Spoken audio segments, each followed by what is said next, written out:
তারেক রহমান বাংলাদেশের মানুষকে ওয়াদা করেছিলেন, আমি বাংলাদেশের মানুষকে গণতন্ত্র ফিরিয়ে দেবো, ভোটের অধিকার ফিরিয়ে দেবো, আইনের শাসন প্রতিষ্ঠা করব এবং বিচার বিভাগের স্বাধীনতা ফিরিয়ে আনবো। বন্ধুরা আমার, একটি সাধারণ নির্বাচনের মধ্য দিয়ে জনগণের সরকার প্রতিষ্ঠা করব। এই আশা আকাঙ্ক্ষায় কিন্তু আমরা আজও বুক ভরা আশা নিয়ে কান্দায় এগিয়ে যাচ্ছি। আমরা কিন্তু কখনো এই ফ্যাসিস্ট আওয়ামী লীগের বিরুদ্ধে সংগ্রাম ও লড়াই করতে গিয়ে আমরা কখনো মাথা নত করি নাই।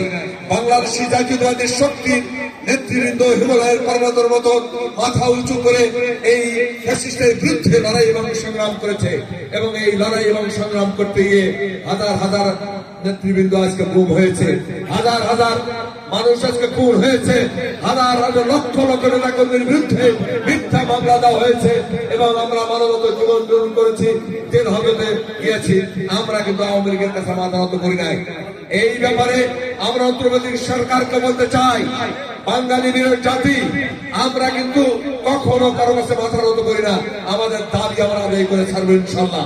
অনতি বিলম্বে জাতীয় সংসদের নির্বাচন তারিখ ঘোষণা করা হোক এবং অবাধ এবং নিরপেক্ষ নির্বাচন দিয়ে বাংলাদেশে একটা জাতীয় সরকার এবং গণতান্ত্রিক সরকার প্রতিষ্ঠা করার সুযোগ সৃষ্টি করে দেওয়া।